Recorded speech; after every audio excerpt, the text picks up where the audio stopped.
friends, good morning, good afternoon, good evening from IBM TV's studio, and welcome to IBM TV Gamers 10. This is your host Ankit Khanelwal, joining you from Delhi, India, and we have Mark Lee, our co-host, joining us from North Carolina, United States of America. And Mark, so what's the plan for the today's show on Gamers 10?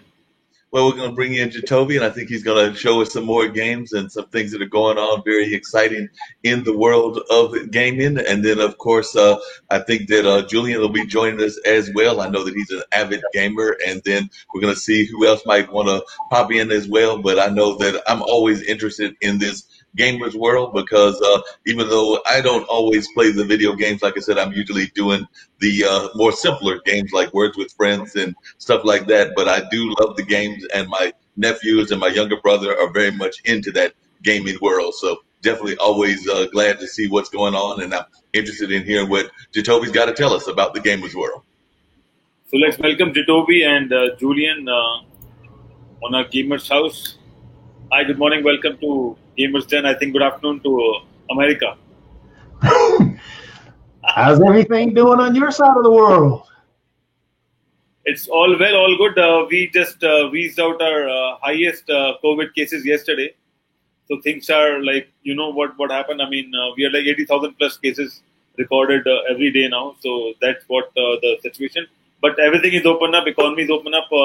There are no schools, no theaters, and no sports event. But otherwise, everything is open up now. So people are taking precautions. But still, it's difficult to control 1.3 billion people. That's why we have a lot of cases going around. But I'll tell you an important news about gaming. But I would like to welcome our special guest today, Jim Aid on IBM TV's Gamers 10. Hi, Jim. Good morning to Jim, actually. We all are in afternoon, but Jim is still in the morning mode. Yes. I've got one cup of coffee in. Wonderful. I had two already since morning. So that's what it is. It's 10:33 p.m. India time. So the news is that Jacoby and Julian, and especially that, do you think that a big game like PUBG can swing the economy down?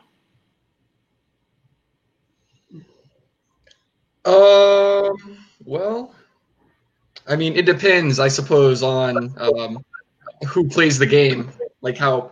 Can you give more details? But Julian, PUBG is one of the popular games around the world, and then I think PUBG also is one of the most downloaded games so far. I'm not sure Jacoby has the numbers, but what happened is that because of what's happening with China and other things, Indian government decided to ban PUBG, which is being produced from China, like TikTok and other things.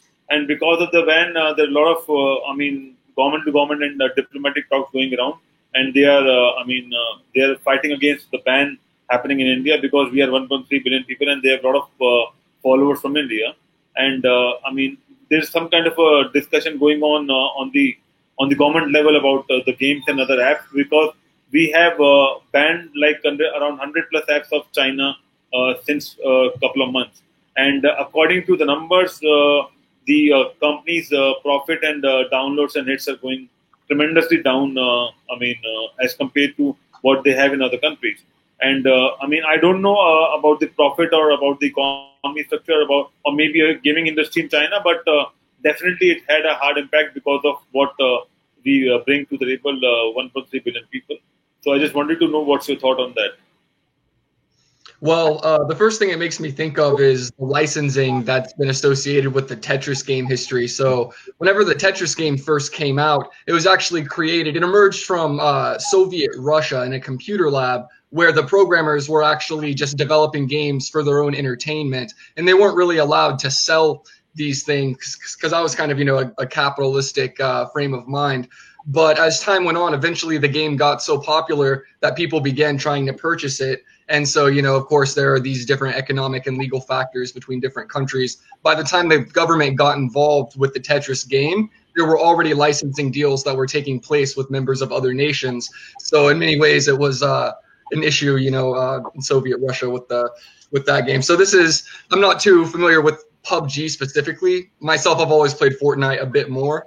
But, it goes without saying that these sorts of things definitely do have a history, and the different, economic systems that produce these games will ultimately clash in the players who, play them around the world. Hey, Jacoby, that actually raises an interesting question for me and everything. How is the gaming industry doing here in America in terms of even survival? I mean, we're talking about games that we want to see people playing and games that we know are getting interest. But I know that even like here in North Carolina and throughout the U.S., bars and other aspects of the entertainment industry are being heavily hit. So, yeah, but I also know that sometimes they talk about things that are recession proof. So is the gaming industry one of those industries that is a recession proof, or is it being impacted as well? It is and it isn't. So, for example, with PUBG actually was the leading battle royale game for a long time. The problem is Fortnite took that over late last year. As a matter of fact, Fortnite just went on a tear and has never looked back. PUBG, yes, has a huge player base, and still tons of people play it. There's actually a funny YouTube group that, there's a YouTube group that does funny videos spoofing, Fortnite, PUBG, and all of them. But needless to say, yes, PUBG, it at this moment is just another battle royale. Hate to say it that way, but that's the way it is. But in terms of the industry being recession proof, it is and it isn't, because it is in a sense that you have to. I've got a visitor, by the way. It is in a sense that you have to have developers. Those developers can't work together as easily as they can on the inside of inside of a company. But it isn't, and it's recession proof in the sense that what else are kids going to be doing on a regular basis if they can't go outside, if they can't socialize with their friends? Where do they socialize? Roblox, Minecraft, Fortnite, any social platform there is. So yes, it in a sense it is, because tons of people are playing games and tons of people are going to download games. And tons of people are going to just sit there and watch games and watch Twitch and watch YouTube and watch TikTok, because TikTok has a gaming section. But games are huge and they're not going anywhere. They're only growing. The tough part is, again, the development side, the production side, all that. That's where the recession actually hurts. Gotcha. Yeah. And it's interesting to consider as well how the developers, they'll kind of adapt to this. And in some ways, maybe people will use this time to even get into game development, which is interesting to consider as well. So more kids are actually getting into game development. Are we seeing even more kids starting to learn about game development? Because that's one of the things that I think we were hoping we would see, is even like some of the young folks getting involved in coding and things of that nature. But then there's the question of accessibility when it comes to coding. So what are your thoughts on that, Julian, while we wait for Jacoby to come back? Yeah, it's a really interesting question and something important to point out as well. So the accessibility, whenever it comes to coding, people would often think as long as you have access to the technology necessary to get into coding, that it would be easy to break into that field of study. But in fact, it's not necessarily the case. People might not realize that just because they have these machines that they have what it takes to just tear into the code and that it could be understandable. So I think that the accessibility of learning how to code is very different from the accessibility of what it would take to code once a person knows that they could do it. And I think that there aren't enough influences in certain communities to encourage people to get into coding. In some senses, it's almost stereotyped as being affiliated with, I guess you could say, the gated communities of Silicon Valley, things that might not be as privy to people of lower socioeconomic standing per se. But nonetheless, these things do serve as some of the key motivating factors for people from those backgrounds to get into this. And I'm sure Ankit can acknowledge that as well. I'm sure technology is a huge social force, and it's a source of social mobility in India as well. Certainly. I had a word with a lot of people in different domains around India, and especially outside India as well. And a lot of people who live alone, or maybe who have the job where they don't have to work physically with their hands, they used to either sing song or play games, because that's the pastime they have. I mean, they don't want to watch movies, or they don't want to watch the news basically. Maybe that just happened maybe 15, 20 minutes, but most of the time goes to games or TikTok or things like that, which is more engaging. And games is something which is more engaging. And a lot of people don't watch movies; they just want to play games. So if you get a chance, or if you ask people, or if you ask students, basically, that what are the 4 best things they want, I think they just want to play games. That's about it.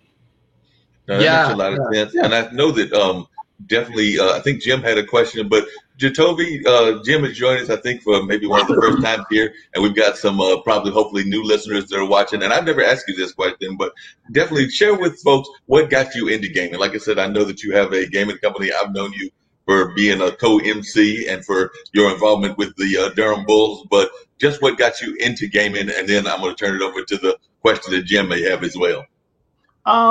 Just like everybody, I was a kid. It was fun. I still play games now. I mean, when I was growing up, I was playing the RCA system, which was basically a big keypad where you push the number keys and it would send characters different directions. Then you had programming, a little bit of programming stuff with the TRS-80, sending the turtle around. I mean, all these little things, though, that's what got me into gaming. It was just fun. I enjoyed, Jim, you'd like this, I did enjoy chess.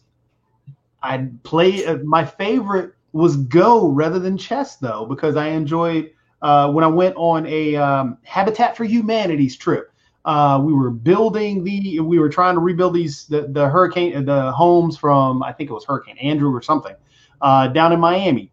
And at one of the nights, a individual introduced me to Go. So I sat there and played that. And it was like I just enjoyed games. It's fun. It's a challenge. Rather than, like Ankin was talking about, rather than going to watch a movie, it's much more fun to me, unless it's a great movie, of course, but it's much more fun to me to sit there and interact and be a part of it. And control what happens. There's one of my favorite games called Detroit. Detroit is it is a true choose your own adventure type game. And it's not action oriented or action packed where you have to click and hit buttons to do particular things. It's mainly, okay, what would you like your character to do? And if your character chooses X, you get to see the outcome of what happens.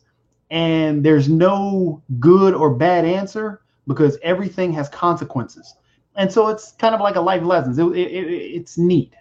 Same thing with all the strategy games. There was a game on the Sega Genesis called Tyrant. One of the hardest games I've ever played. It was before Civilization, came around when Civilization originally came around with. And oh my goodness, you had to go through different ages of or different periods of history. And you had to take your cavemen and then have them evolve and become, the next building the Greek Colosseum and, defenses. I mean, you just kept going through life, and you were playing against different opponents. They were all computer oriented or computer generated because, back with Sega Genesis, they didn't have, the internet or the network set up. But yeah, you would go through and if you were stuck in the caveman period and the computer was already at the ancient Greek empire and they came to attack you, you were in trouble. But it's just the challenge, the fun of just of the game is what always drew me into it, and it still takes me there. Hey Jim, what was your question from earlier as well? Huh? Oh, I was wondering, hey Jim, what was your question from earlier as well, if you still remember? Yeah, I do. Thank you, Julian. But before I get to the question, I'll tell a little bit about my association with gaming. And, if it had a board, I was in. It could be Candyland, it could be chess, it could be Go. It didn't matter. I just liked playing games. And when I was a senior systems programmer responsible for the trading system at Schwab, which was the most important system, when it was working, there wasn't that much for me to do. So I would switch screens to Tetris, and I would be playing Tetris. And when my boss was in the area, I would switch back to my systems programmer screen. So that's how I got into it. But my question was, is there a UN commission about this? Because you guys were talking about China saying, you can have access to this or not, and the U.S. is saying, hey, you can't play TikTok anymore in the U.S. because it's from China. And all this stuff seems to me that we need a global solution. And I wonder if there is anything in the UN now addressing this, or will it be country to country fighting over intellectual property rights? That, from what I gather, and that's why I asked. Ankin, you're on mute. But from what I gather, like with Tencent, that's why I asked. I remember we talked to who was it prior? I can't remember. I forgot his name. I apologize.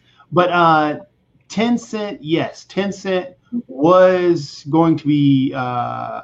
They own TikTok, and when they were going to ban TikTok, that's what worried all the gamers, because Fortnite is partially owned by TikTok, or owned by the Tencent, because Tencent puts the money into Epic. So all the money that Epic has is, partially owned by Tencent. So that was a big problem for the whole gaming community. And regionally, they do like movies more so than movies and music and other forms of, I guess, communication, art, and entertainment. That's the only governing body that separates the games, because there are particular games that you can have in China, but you cannot have in the U.S. Right. There are particular games you can have in Japan, but you can't have in Germany. It's all in that governing body telling that. Wolfenstein is a great example. Wolfenstein, because of the media or the content that was in the game, it was banned in particular countries because those countries did not want that media there, because it depicted the country in a particular light, and they did not want that. Outside of that, there's no real global governing body per se, like you're talking about at the UN. It's mainly just a regional and a country-based system. And do you think it would be appropriate for the UN to have a commission governing this, or at least getting countries talking to each other? I think it's always a good thing to have a global system, some type of global market, because gaming is global. It really is. And we've got to have some type of agreement on what is right, what can be, because if there were games in Japan that were dealing with rape, and of course those games never came to the U.S. Because the U.S. didn't want that. But we have to figure out a way to make that a global market, because those games still came because people still downloaded those games in LimeWire and all the other stuff. So. Right. So it'd be nice to have a global system for a global product, because that's what video games are. But also then you begin to micromanage. Right. You don't want to introduce another layer of bureaucracy over this. Right. But can we have a system of ratings like in movies? They have X ratings and PG ratings. And is there something like that in gaming? There's already the ESRB in the U.S. That started way back when it actually, people get it confused. People assume that it started because of Mortal Kombat, but it wasn't. It was actually because of a game called Night Trap. Night Trap came out on the Sega CD. It was one of the first games written for the Sega CD, or released for the Sega CD when it came out. That game, the whole purpose of the game is you were a security guard per se, but you were watching this house party. And in this house party, the kids were having fun. And then these guys were trying to sneak in and abduct these children. You had to protect these kids, and people really got upset about it. The ESRB was created after that. And so now you have the M ratings, the G ratings, just all not so M ratings. Yeah. So yeah, that's where the ESRB came from, and that's the rating system that's there now. And Julian, what do you think? Do you think that there should be some sort of layer of bureaucracy over this, governing this, so that countries can all be one globe, gaming-wise?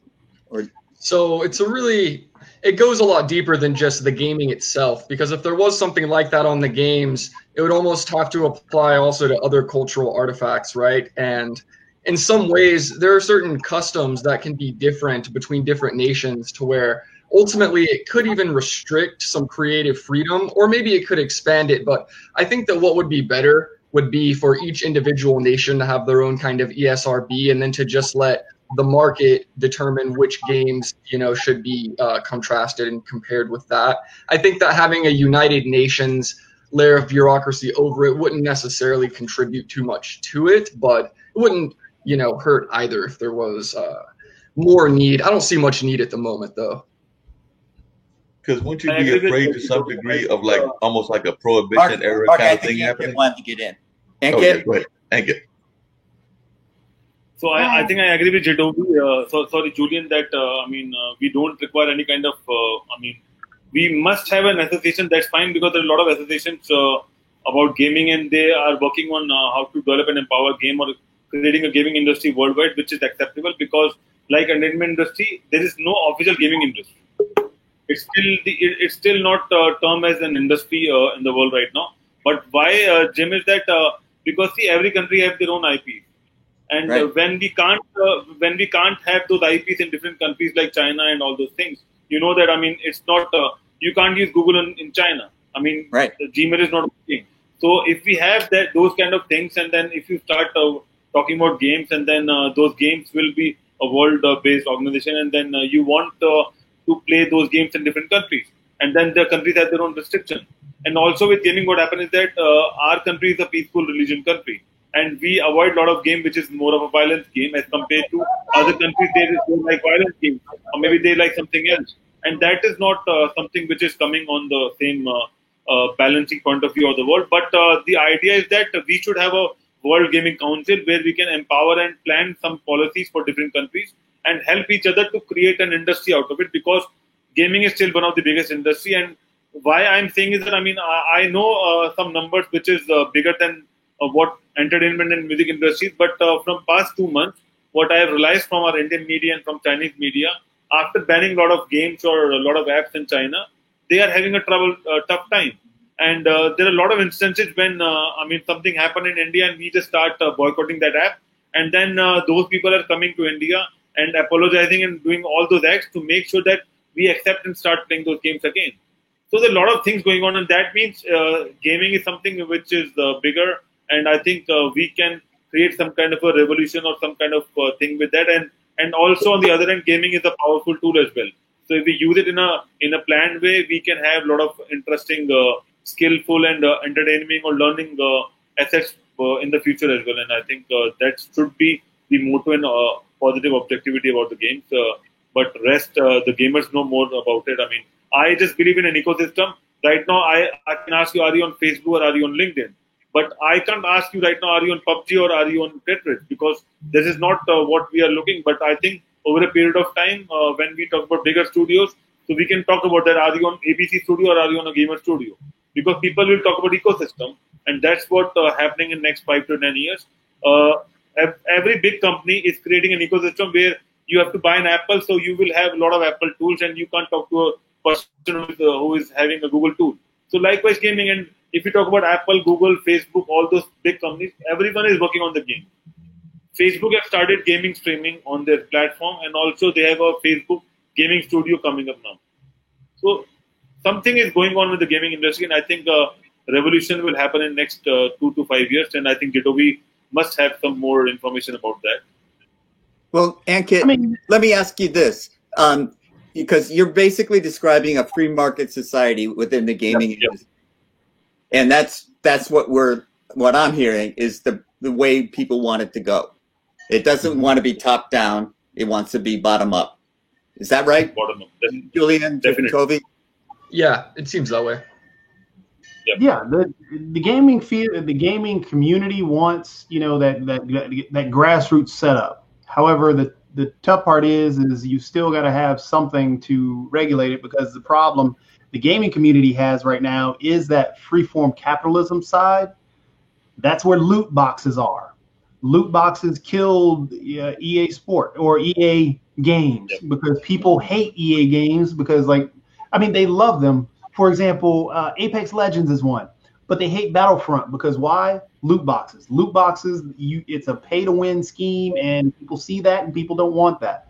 Fortnite has done an excellent job of actually doing the whole in-app purchases, and that's what everybody else is trying to catch up on and figure out how they did such a phenomenal job with in-app purchases. But yeah, if you go to anything where you see free, you also have to make sure that it doesn't say free to play, because free to play is different from free. Free means the game is yours. Free to play means there are in-app purchases that you're going to have to pay if you want particular things, or unless you're going to have to play years and years to level up to get the one particular thing that you've been battling for since the game came out. So it's more nuanced than just a top down is bad, no. Bottom up is all we want, yes. So it's a lot more nuanced than that. So I think it just has to be a partnership on both ends of how to make it work. Because I think if you take another prime example of two games that came out and had two different trajectories, but they started in the same market. You have League of Legends and Heroes of the Storm. They have some of the same programmers in both of them. The problem with Heroes of the Storm, it added in a bunch of loot boxes, and you have to do all these trials and everything else, and you have to take forever to unlock characters. Well, League of Legends, you pretty much get everybody. League of Legends is the number one, number two, right there with Dota 2 being in terms of esports games out there. Heroes of the Storm is on its last leg and barely receiving updates, even though Heroes of the Storm is such a great game. But I think had it had that same mindset and figured out some way that League of Legends and Defenders of the Arena did, or Defenders of the Ancients did, or Dota 2 did, it would have been right along with them. But again, it's tough to say that it's either this way or that way, where I think it's a lot more nuance. And and on that same note, I think that part of the reason it could be a bit difficult to try and figure out what is worth legislating if there was going to be a kind of unified rule system for something like this. Part of the reason it would be hard is because of the fact that we might have different opinions of what the benefit of playing a video game actually is. And I think that we would have to decide upon what the benefits really are if we wanted to start being official in our attempts to use these things for the betterment of society. For instance, whenever we think about games and gamification of things that can be used as learning tools, then that seems like something that almost does merit a kind of centralized governing body. But then there are still those, different idiosyncrasies of the different countries and things that one area might want to be taught over another and things like that. So what do you guys think are the benefits? For instance, if this was to be directed by an official process, what do you think we could gain as opposed to letting it just be a kind of bottom-up approach where, the small guys ultimately just decide the landscape? Well, my first instinct is to say, what is the consumer protection? That would be one layer that I think is important to have. For example, what if I don't know the difference between a game that has a loot box and one that doesn't? Can there be some mechanism for saying, hey, download this, but there's a loot box, and if I can hide it, then is the consumer protected? That would be my question. And that's where I think that governing body would have to come into play. I mean, the delineations are free and free to play. However, even in some free games, there's still a pay to play system that's in place, and that's where the whole somehow we've got to have some type of partnership and some type of way to effectively do exactly as you're saying, Jim. Because there are some games. I mean, there are some games that are rip-offs of other games that are fun to play. But hey, if you want these extra levels, guess what? But even on the governing body, I was wondering, don't we also have the problem of the fact that not everybody's values are necessarily the same, but that there might be different kind of like attitudes about things? Because I think, Jatofi, you brought up the example of a country that was upset by the way that it was portrayed and everything in one of the video games. So I'm just wondering about how that could impact folks as well. Because I know that like recently, I think a country next to where Ankit is, Pakistan just recently, like it's in the app world, the dating app world, but they just kind of banned some folks because they felt that that action was immoral. And so they kind of banned that. So I'm wondering if we want to see some of that also happening if we try to do too much of a universal, because different countries have different attitudes and different attitudes about things. So I think there's some things we can agree on that we want to be that are universal, but there are other things that might be country by country. So I don't know if you have a thought on that, Jatofi. Yeah, I think it was exactly what Julian was talking about. I mean, the tough part is the banning. There are, I agree with a lot of the bans, dealing with, the immoral stuff that, may happen and stuff like that. But it also gets into a play where it could stifle that creativity. But of course, again, that becomes a balancing act. Because the whole argument that developers and that a lot of the gaming community have is that games should be viewed as art more so, and that could help the situation, because that people, just like Julian was talking about, honestly, where we have to get over the idea of a game being a waste of time, of just influencing you so bad that it's making you go out and do this. Well, there are so many advantages to video games. I mean, it is a great escape. It helps people, especially in times like today where you're trying to find that social interaction. Well, you know what? That's always been in these games like Fortnite and the games like League of Legends and so on and so forth, where you're playing against somebody that's across the globe that you're now best buddies with. Now I'm stuck inside because of the virus that's outside. But guess what I can still do? I can still play with my best friend and talk with my best friend. That's that social interaction that games can have. So what do you guys think of the negatives of playing? So for instance, we can look at things like, I know I like to describe Facebook as a video game just because it's a kind of funny way of looking at things. But, whenever it comes to things like social media or lots of other video games, you can have game addiction, and these sorts of things can lead to negatives. So I think that we could probably all agree on some of the negatives that we consider undesirable. And I think it would be easier to think in terms of a kind of legislation that we could at least start by, raising the floor, by reducing some of the negative impacts. And if we could do it in a way where we can reduce the negative impacts but maintain the openness, maybe that would be better. So that could be a potential benefit of legislation, would be some kind of system to, I guess you could say, help people prevent themselves from being swept into some of these capitalistic strategies. Because that's what a loot box is. It's basically a game company being forced to earn money, or the business is going to die. So what else are they supposed to do? And, it's not like there's anybody that cares enough about their business or their mission. So maybe if people cared enough about their mission to finance some, to provide at least enough sustenance where they wouldn't have to include these loot boxes, then that could be a kind of program that could maybe raise the floor without limiting the creativity. But then, it gets into the question of, well, why does this particular format deserve extra funding? Is it just because it's a form of art? Well, what about these other things like movies and things like that?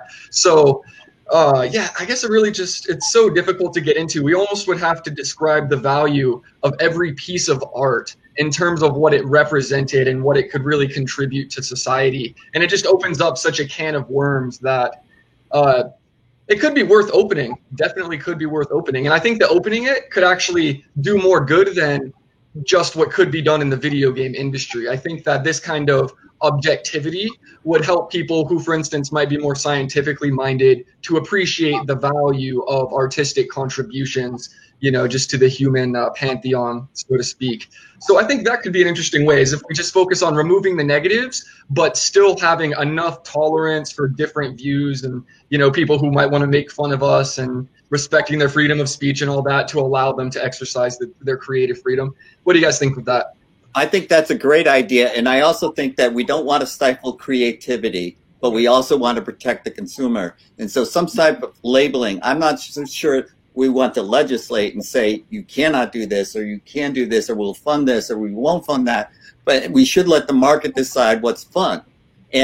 But we should also tell the consumer by some sort of label or some sort of warning sticker, or, like, cigarettes, if you smoke cigarettes, you might have cancer. If you play this game, you might be subject to watching some violence that you don't want your kids watching. Maybe something that is just a warning, just as some, categorizing it. A bit less fine print. A bit less fine print when you have like a mature video game and something that says, please play responsibly. So there is that, but I'd be more so inclined to focus on the capitalistic side, where that's where the advantage and the negatives really come into play. The video game addiction, I think we overstress that because it's not as prevalent as it's talked about, or it's viewed in your non-gaming individual, where people say, well, oh my goodness, for example, whenever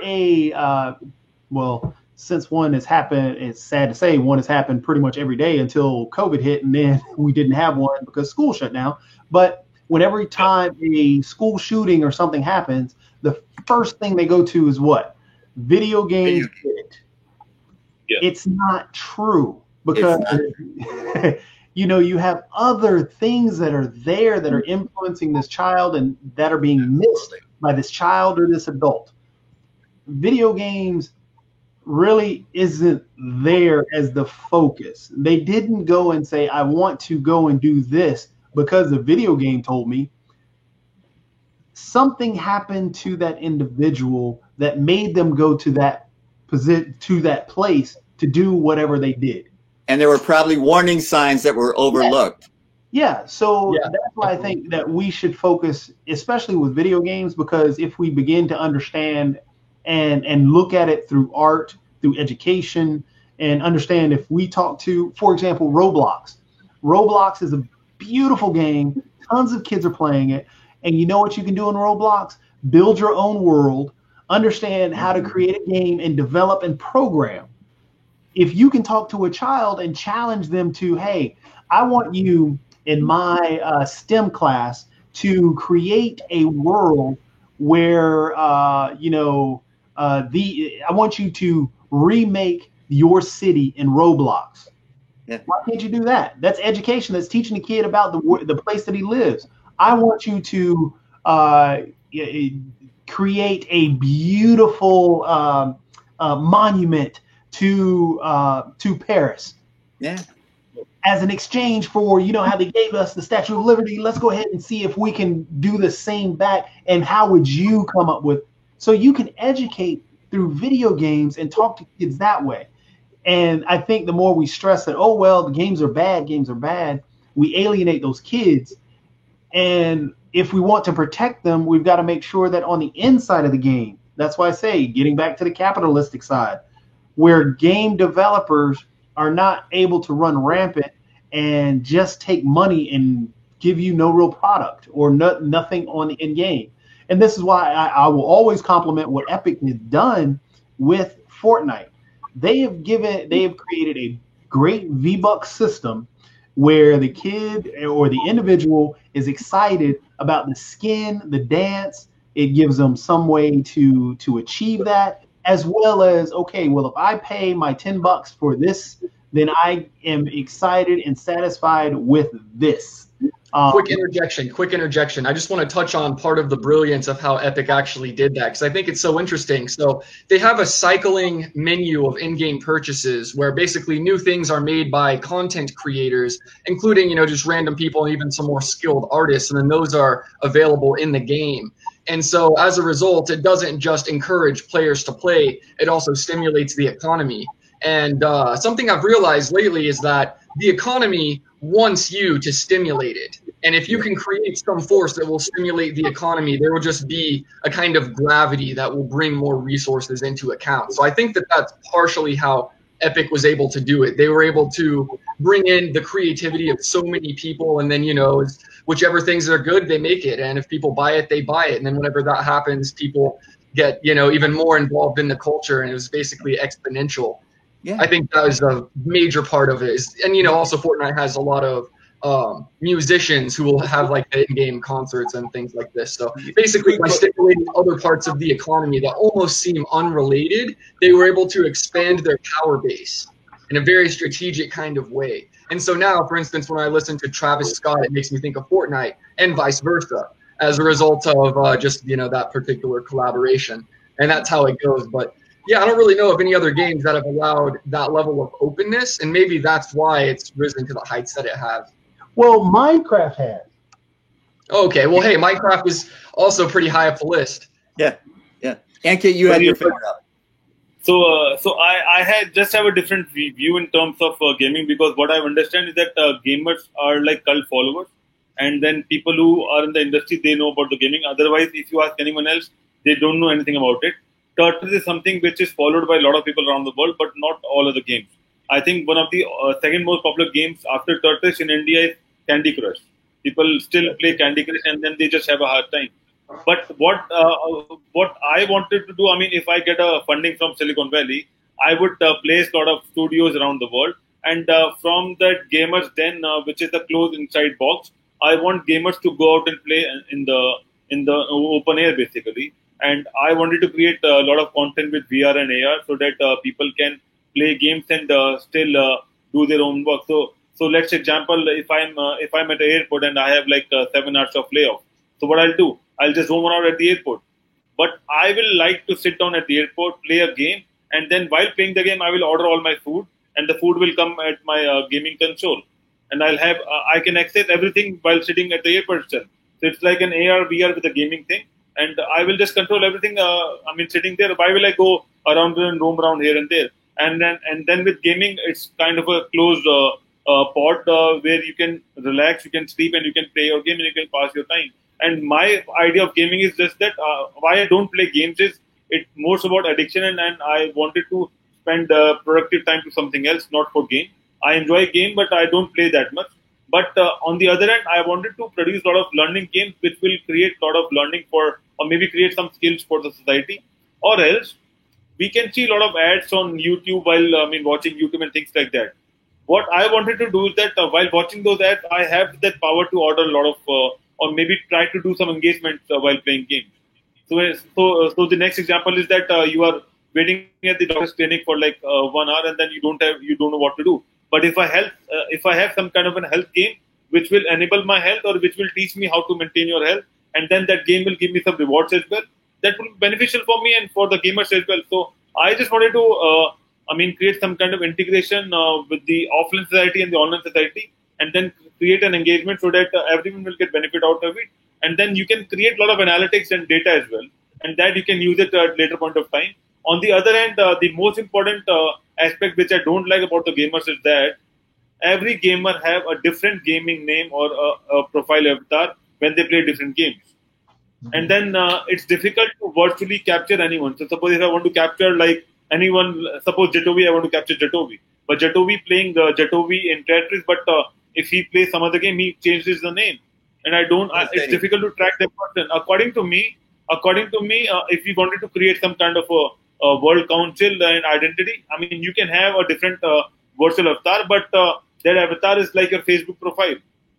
I mean, you don't have to share your personal thing, but you are playing with the same profile, so that we can at least, go and grab that person whenever we can. And why I'm talking about that, because 5G and because a lot of security issues, it's difficult to track those people, and then everything is enabled online. I mean, if I talk to you, if I play a game with you as a different person, it's easy for you to track me because we play games every day.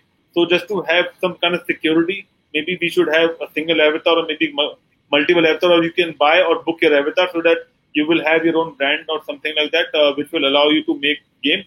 And also on the other hand, with that, we have a lot of ratings in chess. Jim knows about the rating thing, but there is no rating in games. There is a rating like if you play Tetris, you have this rating. If you play some other game, you have this rating. But if we have a universal rating with gamers as well, that will also help the industry. A universal gaming score will just basically be an IQ score at the end of the day. Yeah. Right. Yeah. I mean, that's kind of what that would translate into. What this is really interesting to me, because what it makes me think of, a situation that could address this, is almost a kind of virtual reality replacement for a lot of the constructs in society. So, for instance, whenever we reach a point where we'll have, virtual reality, and maybe we'll have a virtual office where we'll all be working from home, but it'll seem like we're all in an office together. If this kind of world was to be integrated not just on the business-to-business level, but on a municipal level, or even a national, or even a global level, then we could actually just recreate the Earth, basically. And then once you recreate the Earth, every person is just they all have their unique identifier again, in some sense. So in terms of that, there is that already. Right. So Rocket League, if you're playing Rocket League, you're right that wherever you play it, that's your name, regardless.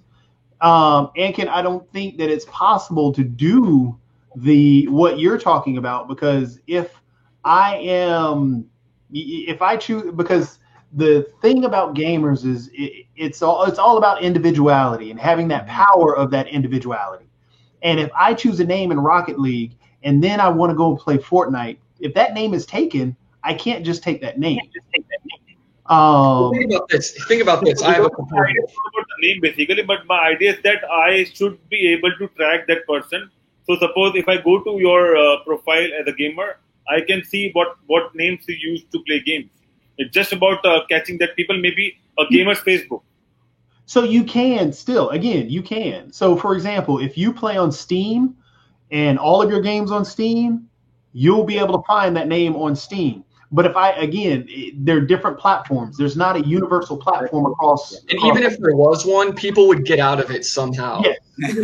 No matter what happens, if people want to get out of the confines, they will. For instance, let's take something like online poker, Texas Hold'em. So say you have an individual who just goes and takes out a really large business loan, and then they actually create a bunch of different email identities, and then they go into an online Texas Hold'em where basically it's just them versus one person, even though the entire table is full. And it's like maybe they'll have all these other things that you just can't track. Maybe they'll have calculators running. Maybe they'll have other people in the room giving them advice. Maybe they'll be on the phone with some of their friends with expertise. So at the end of the day, when I look at this with the Texas Hold'em case, it almost becomes a question of asking, well, how can we actually force people to adhere to these things? And that's really when the answer is just glaring. It seems that we can't, because no matter what will happen, people will be able to get around it. And so based on that, maybe it almost makes it futile. Yeah, I mean, I agree that it would be futile, but in a sense, it's already there again. I mean, but you're taking, if I want to play Fortnite and be Superman who watches goats in Fortnite, and in Rocket League I want to be Superman who watches cars, then that takes away that individuality. And I think a lot of people, the gamers themselves, enjoy being able to name themselves however. For example, in even running the Discord sites that I have, there are individuals that use a different name for Discord than they do for their Epic account. Why? Because it's fun. It's another way of having a what they call their skins, or an individuality or an individual piece that's me. It gives me power. I totally get that. And so that's what that's the big thing about online gaming is it's social. It's powerful. I mean, it's that true self embodiment of who I am and what I want to be, and I can't be judged. Even though online, sadly, you're judged a lot. Yeah. But the thing is, I have power to change it, and I can change it. Oh, I like this name, so I can change it tomorrow. There are still some restrictions to the names, though. Like, for instance, people do still have to have separate names. Whereas I remember back in the day on RuneScape, you could just open a Chrome tab, an incognito one, and then you could just log in your other account, and then you'll have, two people running around, and you're actually controlling both. So in that sense, it seems, I think there will be some form of control over the whole naming thing. So it's just a matter of deciding what's really fair and what's really desirable. But yeah, ultimately the games will be separate, and people will always find ways to break away. So it is kind of impossible to expect there to be this consistency especially because if the consistency was to be tracked, it would have to be tracked in such an expensive way, because otherwise I could just find out Jatovi's name and then I could go and make an account with that name, and then he would be able to make an account because the name would already be taken, for instance. And so then if he wanted to dispute the identity, then, that would just be a completely another process entirely. So yeah, there would be a lot that would go into something like that, that's for sure. But I still think that there is potential in the fact that moving towards this kind of virtualized society, like what I was describing in response to Ankit, it does give us the ability to free ourselves from exposure to pathogens. So basically, we won't have to go out into the environment as much, and that could actually be bad. I mean, there are times when, of course, that'll be good. If somebody is the one who should be quarantined away, it's especially good. But at the same time, you don't want to just you don't want your immune system to be so weak that the slightest inoculation will just ruin you. So I think in many senses, it might even be good that there's this kind of friction between nations and between different ideologies trying to decide what is good. Maybe it's better that way. And then over time, I think that it will slowly bleed out. Because I think that, again, the gaming industry is one of the last bastions of objective measurement of, I guess you could say, people's abilities and where they are. And it's also one of the only places where you can get consistency in a heavy hand. A lot of places will just give you a trophy now for something that might not necessarily be as deserving. And in many ways, that could actually confuse a developing person. So, the gaming industry. Are you saying that it's the final frontier? So it looks like it might be the final frontier. Just really quickly, I have to jump in here and everything, but just real quickly, one thing, I had a quick question for Joby, and actually I got two quick questions. One is, are we seeing any sort of like advertising going on in the games? Because that's the other concern that I would be curious about. Because with it being the new frontier, are we seeing folks that are using it as an advertising tool to advertise whatever their product is? And then as we're winding down, I think we got about 8 minutes. I was also going to see if we had a game of the week, and it looks like we do. So I want to know what the game of the week is as well. To answer your first question, have you seen Madden football?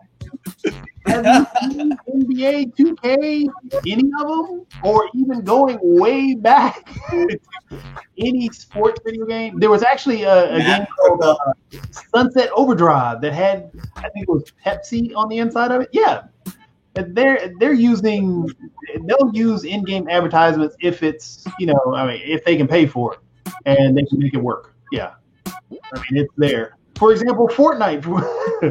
Have you seen every season of Fortnite?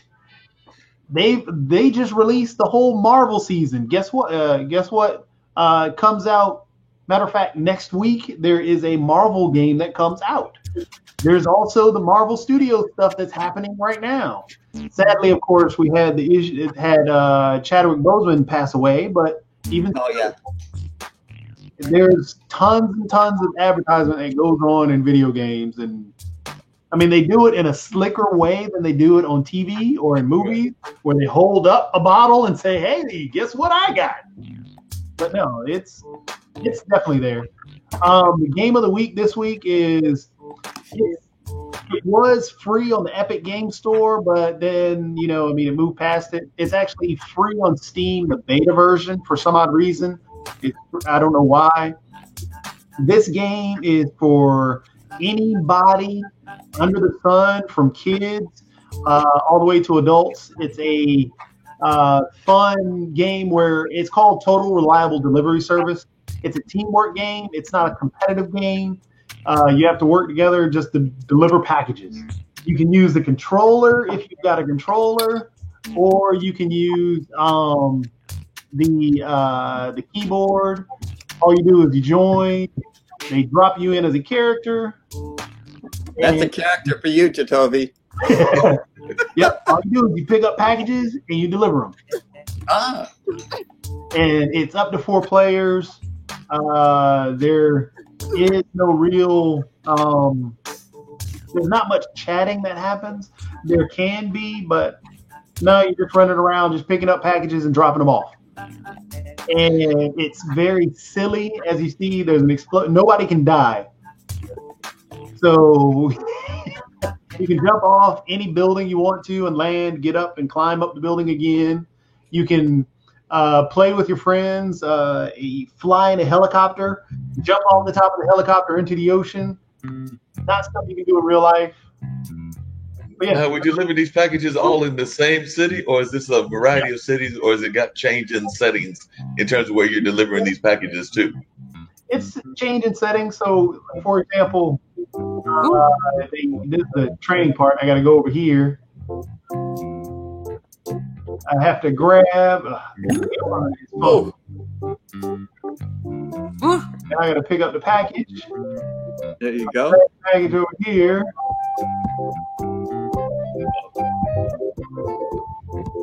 Now I just got to pick up the package. Load it. Yep, load it in there. I'm getting dizzy watching. There we go. Yay! So this is all you do. It's much better. It's much more fun when you play with a group of people. Sure. All you're doing is arguing. Can you get in the car? Stop! Just get in the car. And then you break the packages, and then you just get so frustrated. You're like, okay, well, we'll just take this helicopter and just fly it to wherever we can go. Take the elevator. So wait a minute, the helicopter is just laying around and you just happen to grab the helicopter? I'm liking this game already because it's got stuff that we don't get to have in real life. Oh, there's no package up there, so let me run down here. So yeah, they'll tell you, okay, there's this box here. I gotta grab a box. And driving is horrible. Uh-huh. Okay. Load it. There you go. Oh, got it in there. Oh no. A little popcorn here, little popcorn there. Just a little bit. I gotta drive this thing. Oh, no. Driving backwards, yeah. Oh, watch the tree. No, not the tree. Oh, more popcorn. Yeah, this is all you do the whole Try time. looking where you're going. I'm relaxing.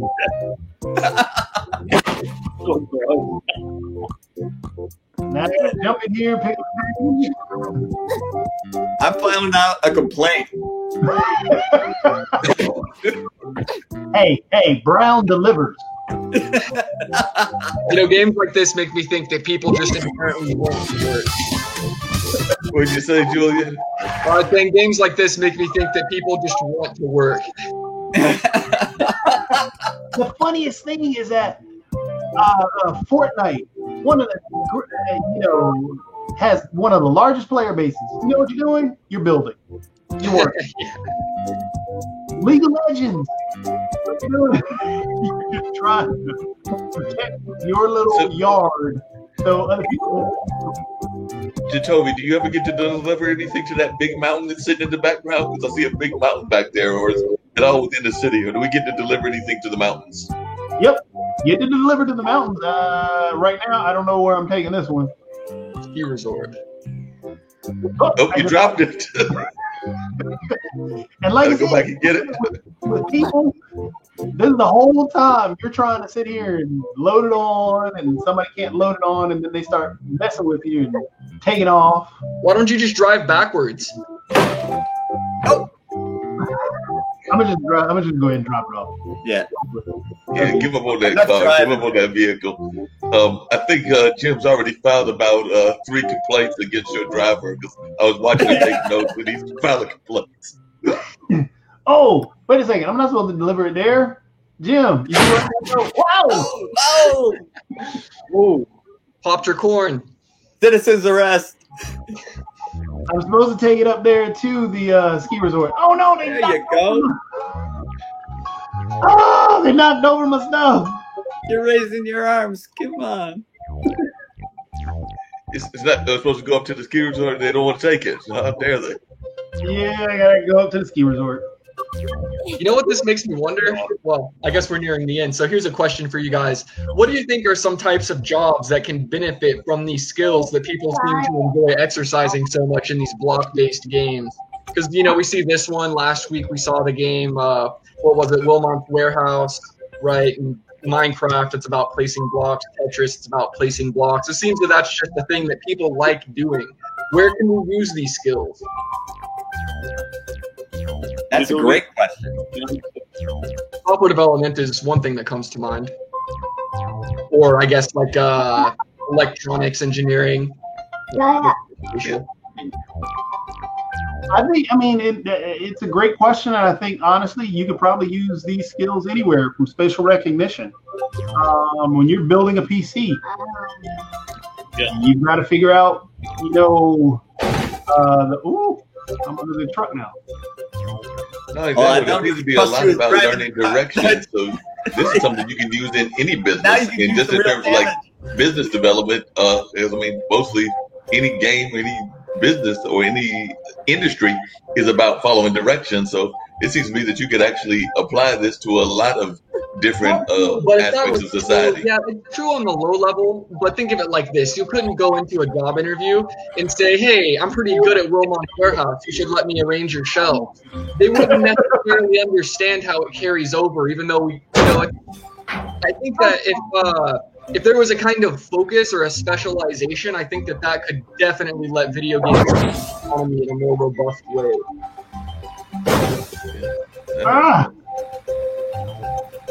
I dropped the package. I gotta go back and get it. Yeah, I never put Tetris expert on my job application. Right, exactly. But now looking back, maybe you should, at least compared to other games that aren't necessarily as helpful. Well, you can try to put some games on your resume, and I don't know that it's going to help you, because I can say I'm a word with friends expert, and that might help me with a journalism job, but then again, it might not. But that's what your words per minute count actually is. Your resume is just a bunch of scores from specific games that are considered relevant to the job. So if these games actually do teach relevant skills, it should carry over as far as I can tell. Well, if I was hiring Julian, I would be asking him which games he plays, and then I would be judging him by that. That's interesting.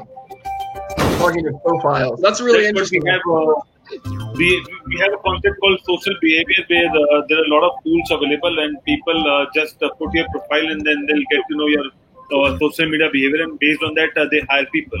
So that can helpful with the gamer profile as well. And then once I know what kind of games you play, I will be able to understand what kind of profile or characters you carry, or what you do basically.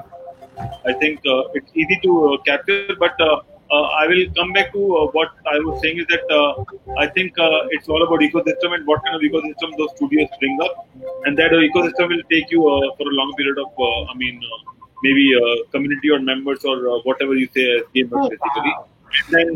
And then also, I wanted to see, we know about WeWork and co-working space, but there is no gaming co-working in the world right now.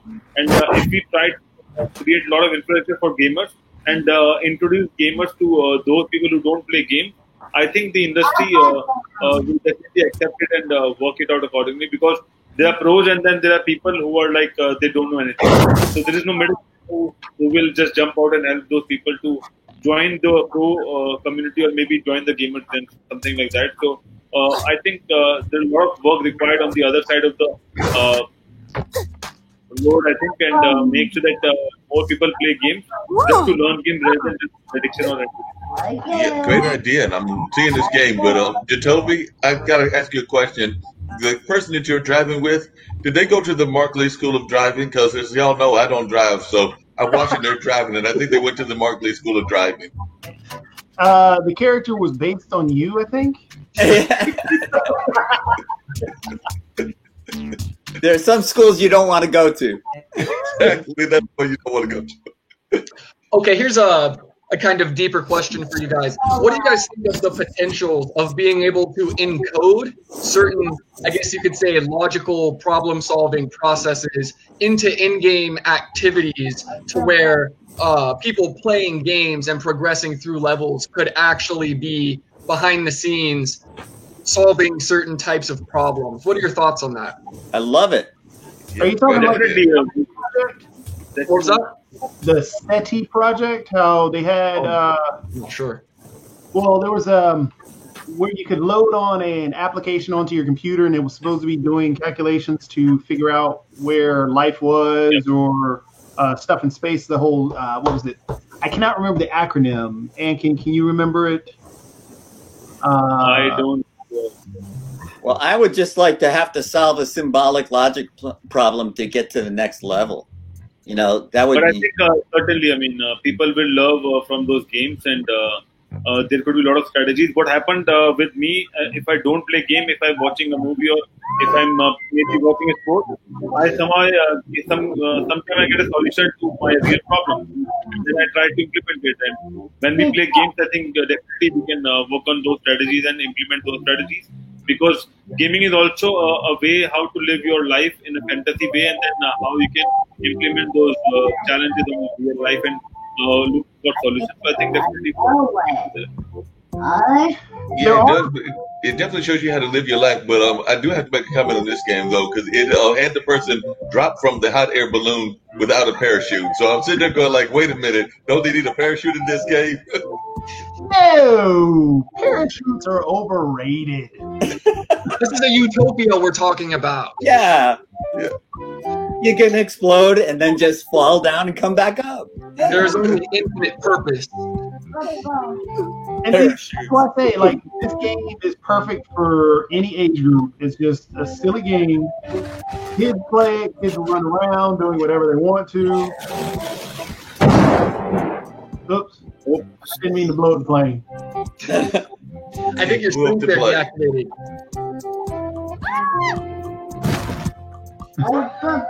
But yeah, that is this game. That is all this game is. The ambulance just drove by and I just blew up. Thank you for teaching us about this game. This game seems like such a gem. I mean, it's great. Once I found it, I mean, like I said, you can put kids on this for hours. Don't step on the grass. Just sit there and play. Okay, this brings up another question. What are your thoughts, especially in terms of a potential governing body? What are your thoughts on people who mod their games? Who, you know, they'll tinker with the programming basically, and maybe they'll just put in their own levels, they'll put in their own places. Do you guys think something like that should be allowed? Because that was an ongoing debate for a long time. Well, I think I'm a fan of modders. For me, I'm a fan of modders because if you take a game like Skyrim has lived in Skyrim and all the Elder Scrolls games, and a few of the others are out there. But those have lived on because of modders. I mean, it's a beautiful thing because honestly, it's a great teaching tool again. Yeah. If we can use those tools, like there are games that will not ever have like a modder come in because then it cracks into the code and then you get into cheating. But games like Elder Scrolls and other RPGs that are out there that you can do some stuff with that allow kids to learn and grow from that, I'm all for modding. There are some levels of going back to Skyrim. But yeah, there are just different levels that are out there that are created because of modders. Counter-Strike Go has some levels that people created because they like the maps. Right. So you know what we're going to play? We're going to play the map that I created. Fortnite actually did that. You can create, there's an option called Zone Wars. You can create levels and maps for Zone Wars for you and your buddies to come in and play that particular level. Or even monetize it by saying, hey, look, I'll create you and your tournament a level, and all you got to do is pay me this money. I'll go ahead and put in the skins, everything that you need. All you need to do is just load into this map. So, I mean, I love modders because it opens up doors. It's another way for people to use their skills, especially those kids that are sitting here playing the video games a lot. They know the ins and outs of it. They're probably going to do better creating a modification to the game than the developer who created it. Because again, it goes back to the if you look at it in musically, for example, Mark, how many remixes or samples has Sean Puffy Combs lift off of? Oh, tons of them. Somebody I can't count. I mean, Of all kinds of musical styles. So they're not taking the original; they're actually modifying the actual song to make it better for the people of today. So it's like the spirit of the hacker. So then I think society as a whole definitely benefits from the kind of entrepreneurial inventorship of the spirit of the hacker. But in many ways, it almost seems that it is the authoritarian legislation that the hacker is trying to respond to, which actually develops that ability. So what do you guys think? Should we have a kind of legislation maybe, and then still encourage people to try to get around it?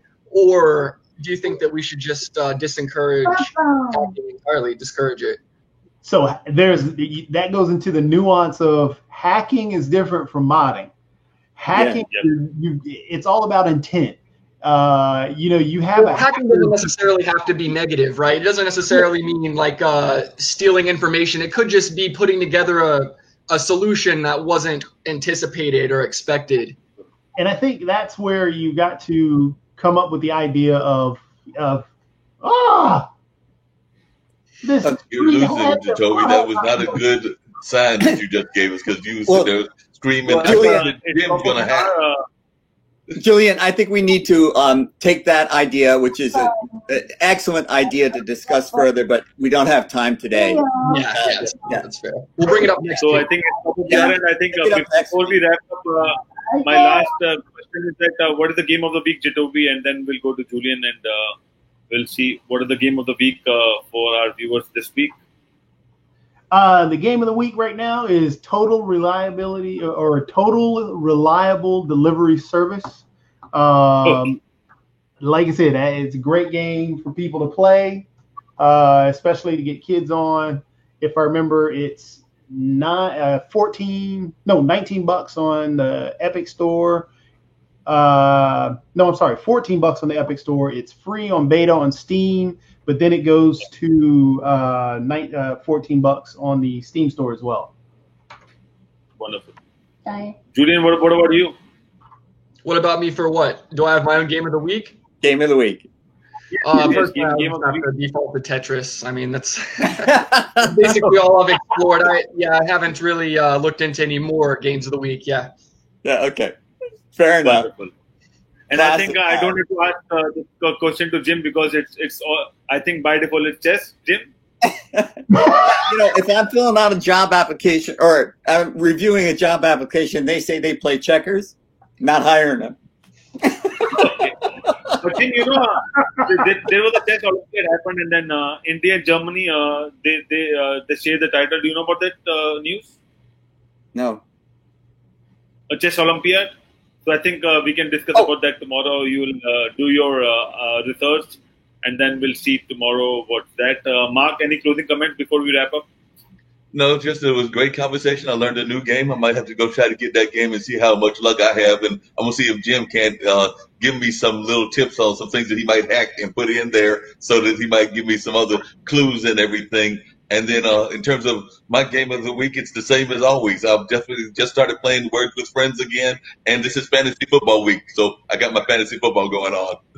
I've been wanting to play Words with Friends. I've been wanting to play Words with Friends since you brought it up last week. So Mark, I think it's time to Words with Friends. So, Mark, I should have sent you Neon Beats. Oops. What we said, Jacoby? I should have sent you Neon Beats because of the music. Yeah. Yeah. Well, so great job, guys. Thank you. Next week, Jacoby will discuss about education games, because that we missed this time.